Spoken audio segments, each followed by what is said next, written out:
لو قلنا ان الكيك كده من انواع الاكل او من انواع الحلويات اللي بتفكرنا كده بقى بليالي الشتاء الحلوه، واحنا قاعدين كده عاملين الكيكه الحلوه مع كوبايه الشاي والسلام كده بقى لو نفطر بيها الصبح. فانا اقول لكم مفيش احسن من الايام دي طبعا، ربنا يرجع لنا الشتاء بالسلامه علشان نخلص بصراحه من الجو الفظيع ده.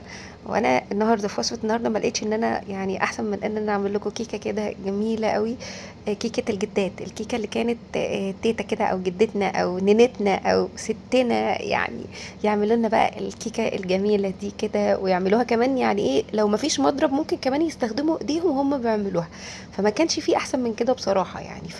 وما كناش بنقرف بقى ولا جلافزات ولا حاجات من دي خالص. فما كانش في احلى من كده ولا اطعم من كده كيكة الجدات. النهارده هنعملها بمكونات سهلة وجميلة قوي هترجعنا يعني لكذا سنة كده ورا. فتعالوا نعملها مع بعض. انا عندي هنا كده 4 بيضات، حطيت معاهم شويه فانيليا. وبعدين بقى كده ايه، هضربهم في الخلاط كده مع كوبايه ونص سكر او كوبايه وربع، وتقدروا تحطوا كوبايه على حسب الرغبه. انا هنا جبت الخلاط، ولازم تتاكدوا ان الخلاط يبقى ناشف كده مفيش فيه اي نقطه ميه، علشان لو الخلاط فيه شويه ميه كده صغننين ممكن ان هو يخلي ريحه الكيكه زفره شويه. هنزل كمان بمعلقه كبيره من الخل الابيض معايا، وبعدين كده بقى اضربهم ضرب مبرح جدا في الخلاط، يعني حوالي دقيقتين. اكون بقى مجهزه بقى ايه علبه زبادي بلدي خالص صغيره، اللي هي الحجم الصغير ده كده، ومعاهم كمان نص كوبايه من اللبن. تقدروا تحطوا كوبايه لبن وتقدروا تحطوا علبتين زبادي، وطبعا عصره الليمونه ده شيء اساسي مع الخل، بيخلي الكيكه فاتحه وهشه جدا.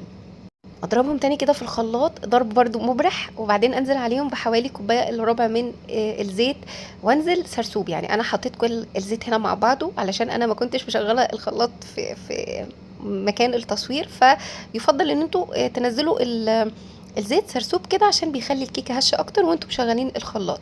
اجيب بقى كده صينيه وادهنها شويه سمنه واعفرها كده بقى بشويه دقيق، وبعدين اجيب كوبايتين ونص من الدقيق انزل عليهم بالخليط ده، واضيف كمان كيس بيكنج باودر وذره ملح.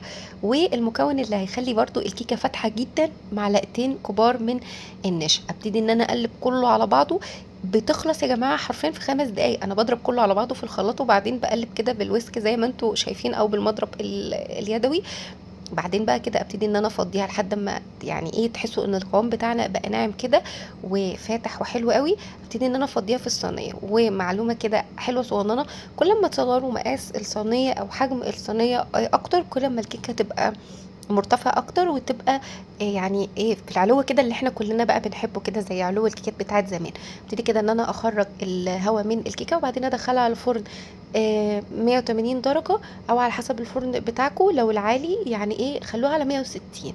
وبعدها كده بقى يعني ايه حوالي اقل من ساعه الا ربع بتطلع بالجمال والحلاوه دي والطعامه دي.